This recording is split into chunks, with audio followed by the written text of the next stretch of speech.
Who do you voice in Onward, and what is he like? I voice Ian Lightfoot in Onward.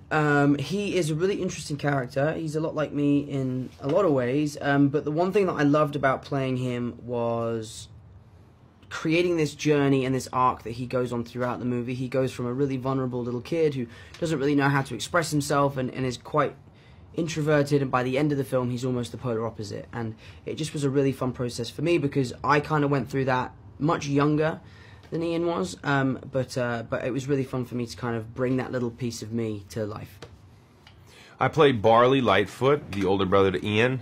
He's an affable, goofy, fun, and very caring older brother. He loves heavy metal music, and he is obsessed with all things magic. He plays a game called Quests of Yore, which is based on real-life magic that exists in this fantasy world in which Onward takes place.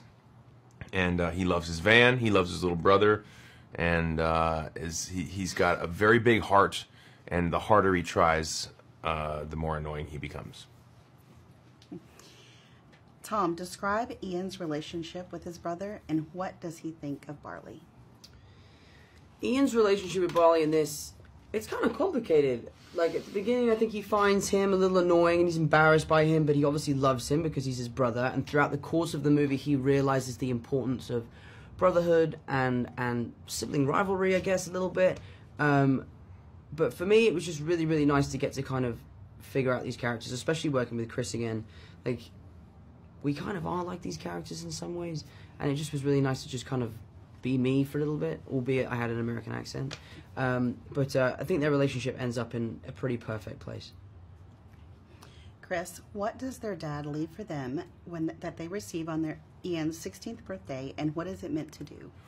On Ian's 16th birthday, it is revealed to him through his mother, played by Julia Louis-Dreyfus, who's amazing, by the way, that their father, who's long since passed away, has left behind a gift. She doesn't know what it is, but she was told to give it to her sons once they were both 16. So on 16th birthday for young Ian, he opens up a staff, and this staff has a gem with it, and we realize that our father, the character's father was a magician, and his spell that he's left behind with this staff is an opportunity for them to bring him back for one day and be able to spend a day with him.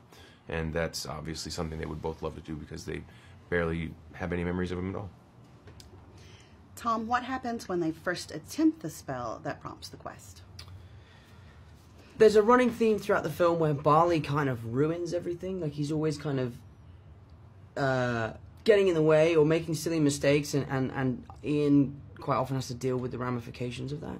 And while we're performing the first spell, Barley decides to try and help out, and in doing so, I guess bashes Ian, and Ian ruins the spell, therefore being left with half of our dad, just his legs. So we have to go on this quest together to bring the rest of him back, so you can see him again and I can meet him for the first time. And through that process, we become closer than any two characters I think I've ever seen on screen. And it's a pretty magical relationship that blossoms. This is for both of you. How do you relate personally to this story? Well, I lost my father a few years ago. I have a great relationship with my brother, who, in a way, as my older brother, really helped raise me and was a big part of my upbringing, loved me to pieces and still does. And so it really resonates. And more than anything, Dan Scanlon's story, our director, our writer, his story, which this film is based on, he and his brother lost their father at a young age.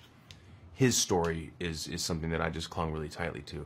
It really was moving the first time he told me why he was motivated to make this movie and shared his life with me and the story. I was very, very moved, and so it was important for me to be part of this because it's a really great movie and has a lot of humanity in it. It's not. Maybe it's not how I relate to the movie, but I am so lucky to have such a great relationship with my dad, and us as Holland boys have been so lucky with the way he's raised us. He's been a very present father, and he's always been there for us. So for me, like, I had a real sense of responsibility and a duty to kind of bring this story to life and show that relationship I have with my dad through my relationship I have with Chris and through Ian with Barley.